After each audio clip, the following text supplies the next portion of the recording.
마가복음 8장 25절입니다. 오늘 말씀은 마가복음 8장 25절 한 절 한번 읽어볼게요. 마가복음 8장 전체 볼 건데 25절 한 절만 읽고 한번 보도록 할게요. 한번 읽어봅니다. 시작. 이에 그 눈에 다시 안수하심에 그가 주목하여 보더니 나아서 모든 것을 밝히 보는지라. 아멘. 우리 말씀 제목 같이 한번 읽어봅니다. 말씀 제목 시작. 진짜 기적은 예수님을 믿게 된 것입니다. 네, 진짜 기적은 예수님을 믿게 된 것입니다. 라는 제목으로 말씀 나누겠습니다. 여러분 기적을 경험한 적 있어요? 기적? 없어요? 여러분 사람이 기적 없어요? 기적을 경험한 적 있어요? 기적이 뭐죠? 놀랄 만한 일, 상식을 뛰어넘는 일을 보통 기적이라고 하죠. 여러분 경험한 기적 뭐 있어요? 내 삶에 난 이거 좀 기적 경험해봤다. 없나요? 없나요? 아, 그죠. 숨 쉬고 있는 게 기적이죠, 사실. 저는 제가 경험했던 기적은 뭐냐면 제가 딸이 4살짜리, 5살이죠 이제. 5살짜리 하율이를 만난 게 저는 기적이에요. 왜냐면 저도 여러분 나이 때는 그냥 결혼하고 부부가 사랑을 하면 아이가 쉽게 생기는 줄 알았는데 쉽지가 않았어요. 특히 이제 저희 가정은 실제로 아이가 안 생겨서 병원에 가서 검사했는데 이 상태로는 아이를 갖기 어렵다라는, 굉장히 확률이 어렵다라는 진단을 받았어요, 실제로. 그러니까 이제 우리는 어떻게 해야 되나 막 그러고 있었는데 하율이가 생겼어요. 하율이 생겼고 이렇게 귀엽게 잘 자라가고 있죠. 저희는 그래서 하율이가 찾아온 게 기적이다라고 생각해요. 말이 안 되는데 일어난 사건을 우리는 기적이라고 해요. 저는 여러분이 이렇게 사실 교회에 나오는 것만으로도 저는 기적이라 생각이 들어요. 일요일날 이 황금 같은 시간에 더 잘 수 있는 시간에 이 자리에 나온다, 잠을 이기고 이 자리에 나온다, 친구와의 만남을 미루고 이 자리에 나온다. 보통 이렇게 나오지가 않아요, 사실. 이게 일반적으로 아침에 이렇게 나올 수가 없거든요. 더 자고 싶은데 예배를 드린다. 저는 이게 기적이 아닐까 싶어요. 여러분이 경험하고 싶은 기적들이 많이 있을 거예요. 뭐가 있죠? 뭐 키가 크고 싶다 이런 거 있잖아요. 키가 갑자기 해담이 그래요? 키가 갑자기 막 15cm 크고 싶다. 몸무게 갑자기 딱 빠지고 싶고, 전교 1등 계속 하고 싶고, 서울대 가고 싶고, 그죠? 너무나도 많은 경험하고 싶은 기적들이 많이 있다는 거죠. 근데 여러분 이걸 기억해야 돼요. 그런 기적들은 그걸로 끝나요. 계속 또 다른 기적을 요구할 수밖에 없다라는 거죠.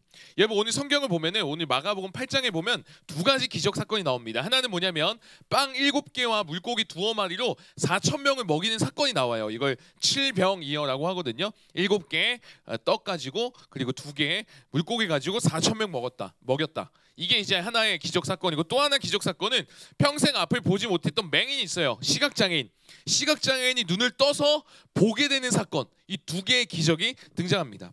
여러분 사실 성경에서 기적이 나올 때는 단순히 기적이 아니라 성경에서는 이런 용어를 써요. 표적. 들어봤어요? 표적이라는 용어 들어봤어요? 성경에서는 표적이라는 용어를 써요. 무슨 말이냐면 단순히 기적을 일으켰다, 하나님의 능력이 이 정도 있다, 나는 키 클 수 있다, 나는 살 빠질 수 있다, 기적이 일어날 거다, 이게 아니라 기적 자체에 메시지가 담겨 있어요. 기적이 일어난 이유 안에는 메시지가 담겨 있어요. 그래서 표적이라고 하는 거죠. 여러분 오늘 4,000명 먹인 사건을 칠병이에요라고 제가 말씀드렸어요. 떡 7개와 물고기 2마리 그리고 4,000명. 여러분 이거 어떤 사건이랑 좀 비슷하지 않아요? 오병이어죠. 오병이어인데 성경에서 이거 뭔가 잘못 썼나, 숫자 잘못 썼나, 이거 아니에요. 다른 사건이에요. 다른 사건. 오병이어 사건은 이미 마가복음 3장에서 4장 5장 넘어오면서 6장에서 경험한 사건이고, 오늘 8장에서 또 경험하는 게 칠병이어 사건이에요. 여러분 보통 보리떡 5개랑 물고기 2마리로 5,000명 먹였다? 이거 기적이에요, 아니에요? 기적이에요. 진짜 놀라운 기적이죠. 말이 안 되잖아요.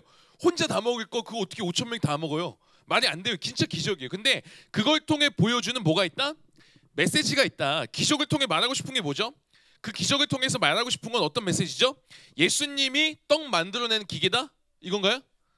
물고기 자판기다? 이런 거 아니잖아요. 예수님이 생명의 떡이시다. 예수님이야말로 우리 인생의 진짜 배고픔, 우리 인생의 갈급함, 우리 인생의 이 허기심을 예수님만이 해결하실 수 있다. 이 메시지가 담겨 있던 게 오병이어라는 거예요. 그것이 그 기적이라는 거예요. 그래서 너희는 떡을 의지하는 게 아니라 예수님을 믿고 의지해야 된다. 이게 이제 담겨 있었던 오병이어 사건 기적의 메시지라는 거죠. 좀 더 쉽게 설명해 볼게요. 이런 거죠. 제가 어제도 굉장히 바쁜데 하율이 저녁밥을 먹였어요. 손수 차려서 먹이고, 씻기고, 샤워시키고, 로션을 바르고, 하율이 머리를 말려주고, 옷을 입히고, 잘 때 또 책을 막 읽어주고, 꽤 자상한 아빠죠, 그죠? 굉장히. 아니, 보통 이렇게 하더라고요 요즘에. 그리고 이제 하윤이가 3월에 유치원에 가요. 유치원 가는데 5살인데 밥 먹으러 갈 때 실내화를 신고 가야 된대요. 그래서 실내화를 사야 돼서 인터넷 보니까 예쁜 실내화가 있었어요. 엘사 실내화 이거 딱 사줬어요. 너무 좋아하는 거예요. 그래서 어제 마침 택배가 딱 와서 이제 줬더니 하윤이가 너무 좋아하는 거예요. 너 이거 매일 신고 싶다고. 근데 하윤이가 항상 그런 거 받으면 물어봐요. 아빠 이거 누가 사준 거야? 아빠가 사줬어? 그럼 대답해줘요. 아빠가 사줬다고. 그렇게 사주고 먹이고 입히고 재워주고 또 안아주고 실내화 사주고 이렇게 하면서 제가 아이에게 주는 메시지가 뭐죠? 뭐예요? 아빠는 하율이 부하다? 이거 아니잖아요. 메시지가 뭐예요? 아빠는 너를 사랑한다. 아빠는 너의 필요를 채워준다. 아빠는 너를 굶기지 않아. 아빠는 너를 끝까지 책임질 거야. 아빠는 너를 포기하지 않을 거야 라는 메시지가 담겨 있는 거잖아요. 그렇게 먹이면서. 지금까지 우리가 이렇게 살아가고 있다는 거, 지금까지 우리가 오늘 예배 드리고 살아가고 있다는 거, 이거 자체가 하나의 메시지인 거예요. 하나님이 우리를 사랑하시고 하나님이 우리를 포기하지 않으시고 하나님이 우리를 지금까지 입히시고 먹이셨던 것처럼 계속해서 그렇게 하실 거라는 게 우리가 살아있는 것 자체가 그런 기적의 메시지가 담겨 있다는 거죠. 여러분 이전에도 우리 그렇게 입히시고 먹이시고 인도하셨던 하나님이 오늘도 우리를 그렇게 먹이시고 입히시고 사랑해 가신다는 거예요. 그래서 여러분 중요한 건 뭐냐면 기적이 내 삶에 일어났으면 좋겠어요. 이거보다 중요한 건 기적 자체에 들어가 있는 그 메시지를 우리가 붙잡아야 된다는 거예요. 그 안에 담겨 있는 메시지를 잘 읽어야 되는 거죠. 여러분, 오늘 어떤 기적이 나타났다고요? 2가지 기적 뭐였죠? 질병이요. 또 하나 맹인이 눈을 뜨는 거. 이 2가지 사건이 나와요. 이걸 통해서 예수님이 메시지를 주고 싶었던 건데 그걸 붙잡아야 되는 거죠. 여러분 기적을 경험해서 메시지 딱 받고 예수님 이런 분이구나. 예수님을 믿고 의지하고 살아가면 되는데 예수님이 나를 먹이시고 예수님이 우리의 갈급함을 채우시고 해결하시는 분이시구나. 그리고 앞을 못 보는 맹인이 딱 눈을 뜨게 됐을 때 이거 뭐 어떤 메시지예요? 우리가 삶이 정말 막막하고 앞이 보이지 않는 우리의 삶, 어둠 속에서 살아갔던 우리의 인생을 보게 하시는 분이 예수님이구나. 새로운 빛이 예수님이구나. 우리 인도하신 분이 예수님이구나. 이 메시지를 붙잡아야 되는데 오늘 성경에 보면 이상한 사람들이 나옵니다. 어떤 사람들이냐면 계속해서 기적만 요구해요. 기적 또 보여주세요. 또 보여주세요. 또 보여주세요. 우리 11절에 바리새인들이 그러는데 11절 한번 읽어볼게요. 11절 시작. 바리새인들이 나와서 예수를 힐난하여며 그를 시험하여 하늘로부터 오는 표적을 구하거늘. 자, 표적이 기적이라고 했었죠. 하늘로부터 오는 기적을 계속해서 구하고 있는 거예요. 바리새인들 어떻게 해요? 예수를 힐난하면서. 이거는 굉장히 엄청나게 공격적으로 비판하는 겁니다. 그러면서 예수님을 시험하면 뭘 구했다고요? 표적을 구했대요. 증거 보여주마. 당신이 하나님의 아들이면 증거 보여주라고. 보여줘봐. 해봐. 좀 보여줘봐. 계속 이러고 있는 거예요. 아니 여러분 그동안 예수님이 얼마나 많은 기적을 보여줬어요? 눈먼 자를 뜨게 하고 앉은 자를 일으키고 병 고친 자 고치시고 오병이어 사건, 칠병이어 사건 너무나도 많은 사건들을 보여줬는데 여러분 지금 또 보여달라고 하는 거예요. 근데 여러분 이거는 사실 믿으려고 보여달라는 게 아니라 시비 거는 겁니다. 꼬투리 잡는 거죠. 여러분 그런 사람들이 있어요. 여러분도 청년 되면은 진짜 많이 공감할 텐데 청년들이 아주 많이 물어보는 질문 중에 하나가 이거예요. 술 마시는 게 죄예요? 이거 진짜 많이 물어봐요. 왜 물어볼까요? 안 먹으려고? 이렇게 물어보는 애들 백방 거의 술 먹고 싶어서 물어보는 거예요. 술 먹고 싶어서. 술 먹은 게 죄인가요? 술 먹고 싶어서 이렇게 물어보는 거죠. 여러분 신앙은 기적에서 오지 않습니다. 신앙은 순종으로부터 온다는 거예요. 성경을 보면 순종해야 기적이 일어나는 것을 볼 수 있어요. 여러분 나아만이라는 장군이 피부병이 이제 났는데 7번 물에 담그는 그 순종. 7번 물에 들어갔을 때 병이 나았죠. 여러분 여리고성 어떻게 무너져요? 말씀 듣고 7바퀴 돌라는 그 말씀에 순종해서 7바퀴 돌았을 때 능력이 나타난다는 거예요. 여러분 근데 순종하지 않고 계속 또 뭐라고 하는 거예요? 보여주세요. 기적 보여주세요. 그러면 할게요. 여러분 예수님이 얼마나 답답하셨는지 12절에 이렇게 얘기합니다. 이렇게 하세요. 12절 한번 읽어볼게요. 시작. 예수께서 마음속으로 깊이 탄식하시며 이르시되 어찌하여 이 세대가 표적을 구하느냐? 내가 진실로 너희에게 이르노니 이 세대에 표적을 주지 아니하리라 하시고. 네, 기적 안 보여주신대요. 어찌하여 너 또 기적 구하냐? 왜 또 그래? 제가 하율이한테 그렇게 하율아 아빠가 선물을 주고 밥 먹이고 그럼 어떤 메시지가 담겨 있는 거라고요? 아빠는 널 사랑해. 아빠는 널 포기하지 않아. 아빠는 널 굶기지 않아. 이거잖아요. 근데 하윤이가 그렇게 그 사랑을 경험했는데 아버지가 그렇게 밥을 챙겨주고 입혀주고 그거 경험했는데 당장 하윤이가 먹고 싶은 젤리가 없다고. 아빠는 사랑하지 않아. 아빠는 날 버렸어. 아빠는 날 굶길 거야. 나는 이제 빼빼 마를 거야. 이렇게 지금 하고 있다는 거예요. 여러분 젤리 그거 없다고 왜 또 그런 기적을 구하냐고. 여지껏 내가 먹긴 너를 이렇게 책임지고 해왔는데 왜 나를 못 믿냐고. 그동안 보여주고 챙긴 게 얼만데. 바리새인들이요 이 예수님의 기적에 담긴 그 메시지도 모르고 계속해서 요구하는 거예요. 증명해봐, 보여줘봐, 그래야 믿을게. 그거 아세요? 사탄이 처음 예수님을 시험했던 그것도 동일하게 이런 요구였던 거 기억나세요? 당신이 진짜 하나님의 아들이면 이 돌로 떡덩이 만들어봐, 증명해보라는 거예요. 좀 더 나은 사람인지 증명해 보여봐. 예수님이 그때 어떻게 하세요? 떡 만들어요? 안 만드세요. 자신을 증명하라고 하는 거 그렇게 하지 않으세요. 내가 이 정도다, 내가 하나님 아들이야 됐어, 이렇게 안 하세요. 사탄의 시험과 요구에 말씀으로 대응하시죠. 오늘도 예수님이 증명하지 않고 13절에 보면 이렇게 하세요. 13절 한번 볼게요. 13절 시작. 그들을 떠나 다시 배에 올라 건너편으로 가시니라. 이거 좋게 써놨는데 어떤 표현이에요? 쌩깐 거예요. 그냥 쌩까고 간 거예요. 필요 없다는 거죠. 여러분 어떤 대상을 통해서 나 자신을 증명하려고 하냐면 그것 때문에 실망하게 됩니다. 무슨 말이냐면 사람을 통해서 나의 인기를 증명하려고 하면 내 인맥이 이 정도야 라고 증명하려고 하면 결국 사람 때문에 실망하는 게 우리들이라는 거예요. 여러분 예배 하나님과의 관계는 거래가 아니에요. 하나님 제가 이 정도 정성 보였잖아요. 제가 이 정도 기도했잖아요. 제가 이 정도 섬겼잖아요. 이 정도 수고한 거 보여드렸잖아요. 그러면 하나님도 제게 좀 주셔야 되는 거 아니에요? 이거 아니라고요. 여러분 하나님과 우리는 거래 관계가 아닙니다. 그냥 우리는 아무것도 할 수 없고 내세울 것 없고 보여드릴 거 없고 증명할 거 없고 연약한 모습 그대로 가더라도 나를 사랑해 주시는 그 하나님. 그래서 이걸 한 단어로 은혜라고 표현하는 거예요. 그런데 지금 바리새인들은 은혜를 모르고 은혜를 구하지도 않고 이걸 전혀 못하고 있어요. 그리고 지금 뭐 하고 있어요? 계속 표적 구하는 거죠. 보여달라고, 또 보여달라고. 오늘 칠병이어 말고 어떤 기적 나온다고요? 맹인이 눈을 뜬 사건. 이게 여기 나온 이유가 다른 게 아니라 이런 거예요. 야, 너 기적에 눈이 멀어서, 네 지금 거기에 눈이 멀어서, 너 필요에 눈이 멀어서 네가 진짜 앞을 못 보는 맹인이다. 이거 지적하고 있는 거예요. 너 제대로 눈 떠야 돼. 그거 말씀하고 계시는 거라고요. 우리도 그렇게 살아가고 있지 않아요?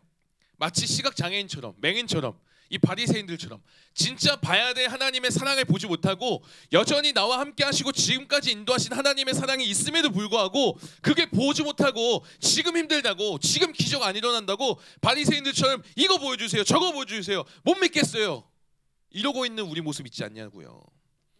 안타까운 건요, 여러분 예수님을 그렇게 따라다녔던 제자들도 기억을 못해요. 14절 한번 볼까요? 14절 이렇게 얘기합니다. 14절 시작. 제자들이 떡 가져오기를 잊었음에 배에 떡 한 개밖에 그들에게 없더라. 예수님이 지금 자꾸 기적을 요구하는 바리새인 피해서 어떻게 했죠? 쌩까고 갔잖아요. 쌩까고 갈 때 제자들이 이렇게 얘기하는 거예요. 야 우리 떡 한 개밖에 안 남았어. 아 진짜 배고픈데. 떡 한 개밖에 안 남았어. 이러고 있어요. 그때 예수님이 어떻게 하세요? 걱정 마, 내가 떡 더 만들면 되지. 이렇게 하지 않으세요. 15절에 뭐라고 얘기하세요? 갑자기 뜬금없는 얘기를 해요. 15절에 이상한 얘기를 하는데 읽습니다. 시작.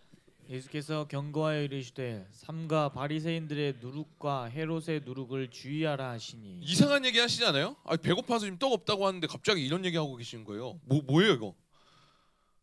예수님께서 갑자기 얘네 누룩을 주의하라 자꾸 말씀하세요. 바리새인의 누룩과 헤롯의 누룩이요. 이거 무슨 뜻이죠? 알 수가 없는 거예요. 이해할 수가 없어요.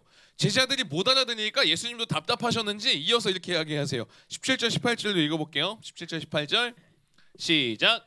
예수께서 아시고 이르시되 너희가 어찌 떡이 없으므로 수군거리느냐. 아직도 알지 못하며 깨닫지 못하느냐. 너희 마음이 둔하냐. 너희가 눈이 있어도 보지 못하며 귀가 있어도 듣지 못하느냐. 또 기억하지 못하느냐. 네, 지금 이렇게 지적해서 얘기하는 거예요. 야, 너 눈 있어도 왜 보질 못해? 너 지금 내가 그렇게 보여줬는데 왜 그걸 모르는 거야? 그런 존재가 이 제자들이고 우리라는 거죠. 제자들이 지금 그래서 엄청 혼나요. 왜요? 그동안 경험한 거 많잖아요. 5병이어 경험했고 7병이어 경험했고 예수님 따라다니면서 놀라운 기적들 너무 많이 경험했어요. 그러면 예수님이 이 모든 것들 해결하실 수 있는 정답이구나. 이거 믿고 예수님 따라가면 되는데 마치 아빠가 선물 줘서 먹이고 널 사랑해 계속해서 얘기했는데도 아직도 모르는 거예요. 아직도.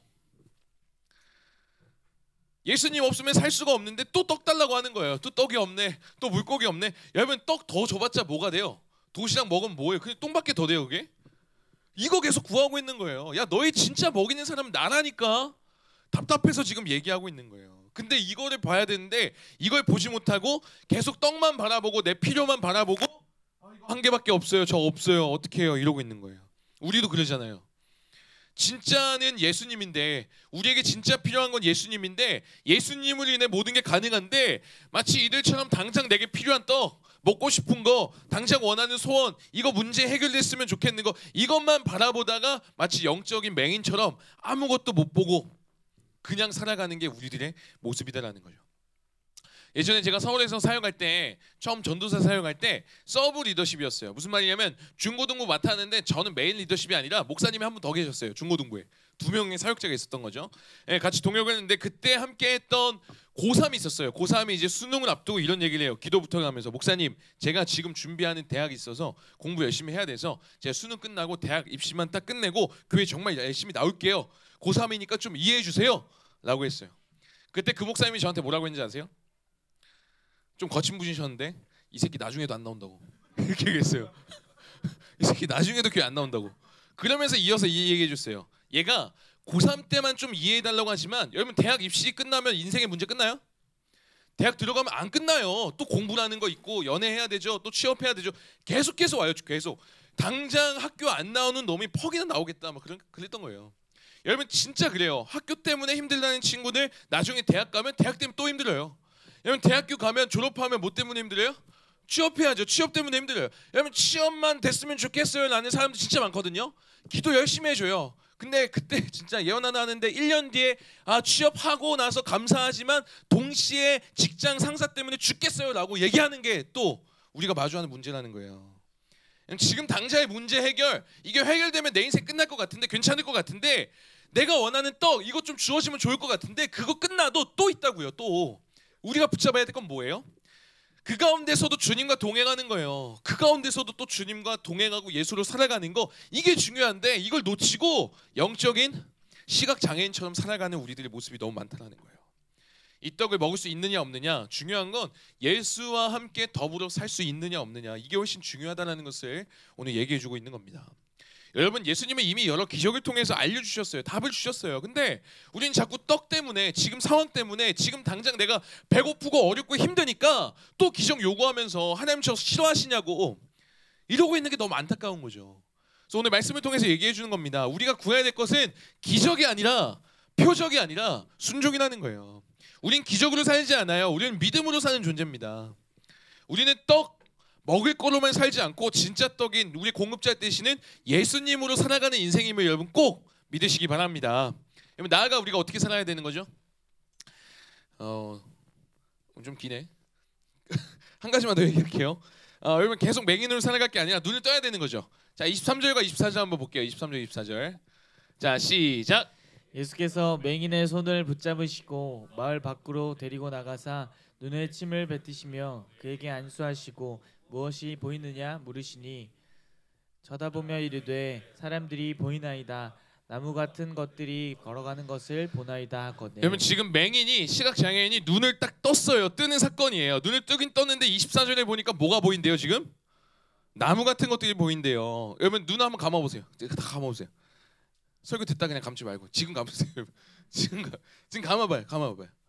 뭐가 보여요? 보여요? 감아봐요. 다 감아봐요. 보여요? 지금 제가 숫자 몇 개 했는지 맞춰보세요. 몇 개 했어요? 맞히면 2만 원. 예? 자 떠보세요. 됐어요. 맞출까봐 빨리 끝냈어요. 자, 예, 뭐가 보여요 지금? 나무가 보여요? 나무가 지금 왔다 갔다 하고 있어요? 뭐가 보여? 통나무예요? 사람이잖아요. 사람 여러분 지금 통나무라 한 사람은 지금 그죠? 그러면 눈 다시 떠야 돼요 여러분. 눈이 지금 안 떠진 거예요. 지금 이 사람이 그런 거예요. 앞에 지금 눈을 떴으면은 나무가 왔다 갔다 하면 말이 안 되잖아요. 이거 좀 이상한 거잖아요. 사람이 왔다 갔다 해야지. 나무가 왔다 갔다 하면 좀 이거 그러니까 눈을 뜨긴 떴는데 제대로 못 뜬 상태인 거예요. 그러니까 오늘 성경에 보면은 맹인이 2번 눈을 뜹니다. 오늘 첫 번째 눈을 떴는데 나무가 왔다 갔다 해요. 사실 여러분 교회에 다니는 대부분의 사람이 이래요. 예수님을 믿긴 믿어요. 그리고 정말 예수님을 믿긴 믿고 간절히 하긴 하는데 예수님을 진짜 내 삶의 주인, 전부로 모시며 살지 않고 배고플 때만 구하는 예수님, 어려울 때만 구하는 예수님, 이렇게 살아가는 어떤 도움의 정도로만 인정하는 수준인 거죠. 이게 첫 번째 눈 뜬 단계예요. 그럼 나무로 보이는 거죠. 나무로. 예수님이 그냥 떡장수처럼 보이는 거죠. 두 번째 눈을 뜨는 단계까지 가야 된다는 거예요. 그게 뭐죠? 25절입니다. 25절 시작. 이에 그 눈에 다시 안수하심에 그가 주목하여 보더니 나아서 모든 것을 밝히 보는지라. 아멘. 밝히 보는 단계까지 가야 됩니다. 여러분도 그렇게 가야 돼요. 예수님이 어떤 분인지 예수님께 떡만 구하고 기적만 구하는 게 아니라 그 안에 담긴 메시지를 분명히 보는 데까지 가야 된다는 거예요. 그러기 위해서 어떻게 해야 되죠? 기억해요. 아까 제자들한테 뭐 조심하라고 했었죠? 기억나요? 막 징징거릴 때 떡 하나밖에 없어요 이럴 때 예수님이 뭐라고 하셨죠? 누룩을 조심하래요. 누구 누룩? 바리새인의 누룩과 헤롯의 누룩을 조심하래요. 누룩 뭔지 알아요? 누룩? 뭔지 알아요?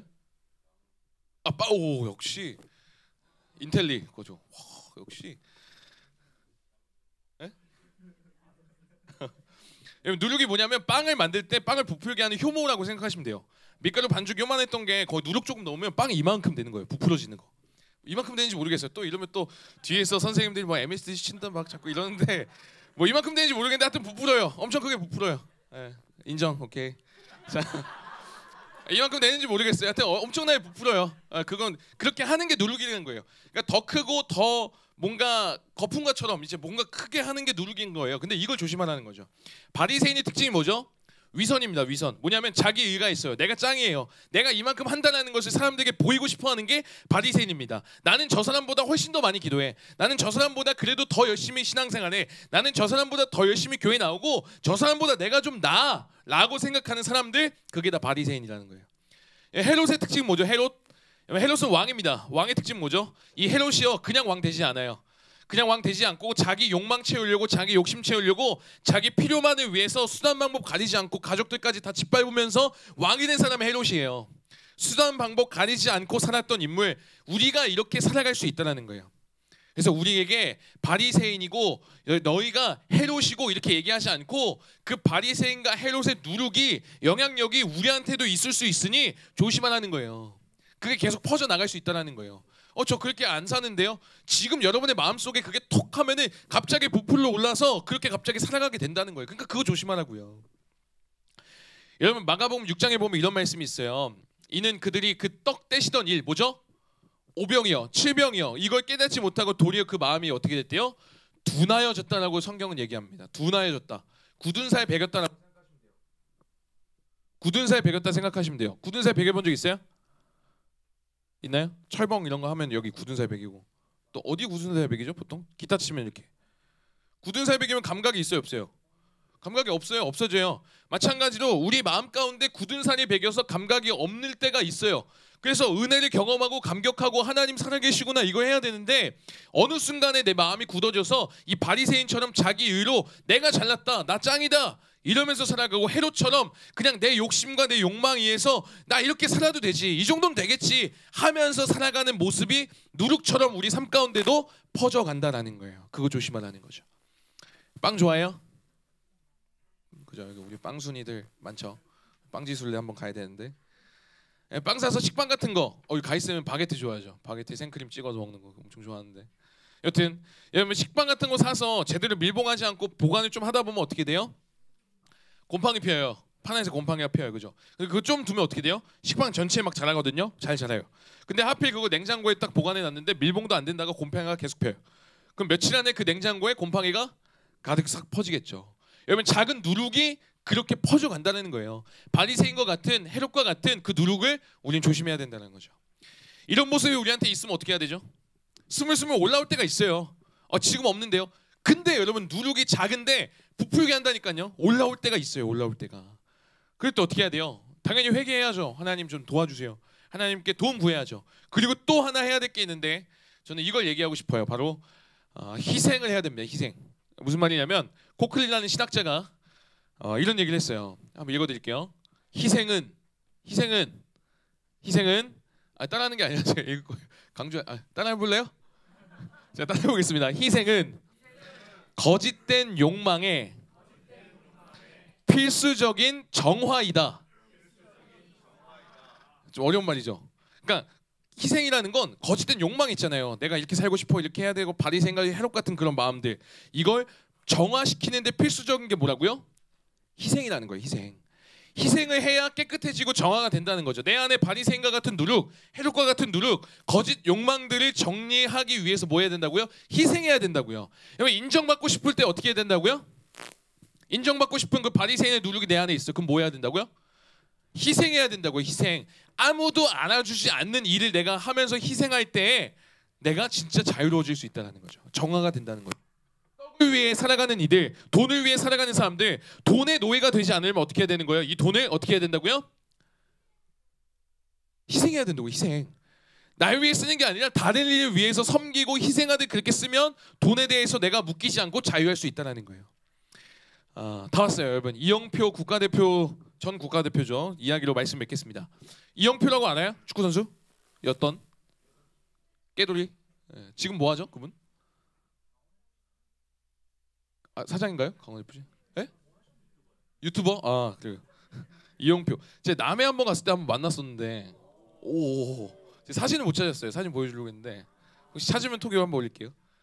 또 좀 봐봐요. 뒤에 선생님이 또 MSG다 막 이러고 있어. 일단 제가 반드시 찾을게요. 반드시 찾아서 제가 올릴게요. 하여튼 여기 이영표 국가대표가, 전 국가대표 축구 선수가 있는데, 한 기자와 인터뷰에서 이런 얘기가 있었어요. 기자가 물어봅니다. 당신의 축구 인생에서 가장 중요한 시간은 언제였나요? 언제였을까요? 지금 영광의 순간 지금이다. 설교 제목이었죠. 지금 아니었어요. 2002 월드컵 그죠? 그때 아니었대요. 근데 이어서 이렇게 얘기해요. 진짜 내게 중요한 시간은 대학교 4학년 때 국가대표 선발에 떨어졌을 때입니다 라고 대답해요. 그때가 가장 중요한 시간이었대요. 그러면서 이런 얘기를 해요. 이영표 전 국가대표가요, 평생을 국가대표 하기 위해서 축구만을 하면서 살았대요. 연애하고 싶잖아요. 연애 안 했대요. 친구와 연락하고 싶잖아요. 핸드폰 안 하고 그냥 계속 축구만 한 거예요. 축구만.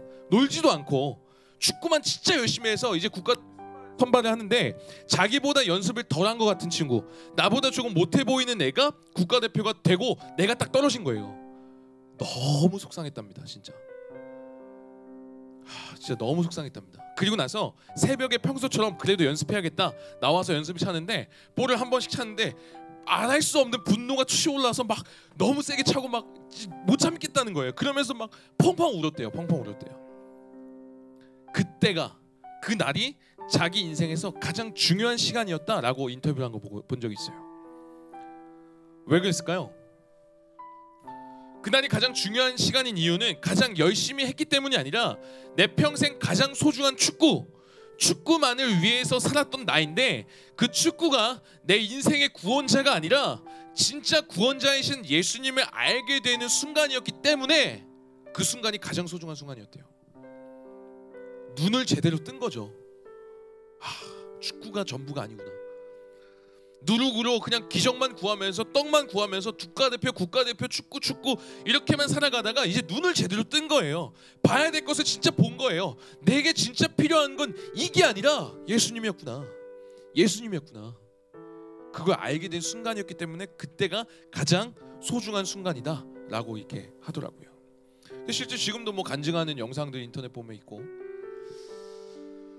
바라기는 여러분이 제대로 눈을 떠서, 첫 번째 눈 떠서 자꾸 나무 왔다 갔다 거린다 이러지 말고, 제대로 눈을 떠서 기적만 구하는 게 아니라, 떡 없다고 불평하는 게 아니라, 지금까지 우리와 함께 하신 그 주님을 기억하면서 앞으로도 주님 나와 함께 하시지, 그거 분명히 믿고, 두 번째 눈을 떠서 예수님과 함께 동행하며 떡이 있든 없든 감사하며 또 주실 거 기대하면서 믿음으로 걸어가는 그런 인생 되기를 주님의 이름으로 축복합니다.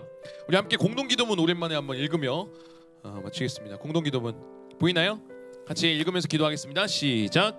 기적을 일으킬 능력이 있으신 하나님, 많은 기적을 통해서 하나님이 어떤 분인지 알게 해주시니 감사합니다. 바보처럼 그 기적만을 요구하는 어리석음이 없게 하시고 기적의 하나님을 믿게 하여 주시옵소서. 계속 나를 드러내고 싶어하고 내 욕망대로 살아가고 싶어하는 바리새인 헤롯의 누룩이 우리 안에 제거되게 하시고 제대로 눈을 떠 예수님을 믿는 것이 진짜 기적이며 기적의 주인공이 바로 나라는 것을 잊지 않게 해주세요. 예수님의 이름으로 기도드립니다. 아멘. 봉헌하도록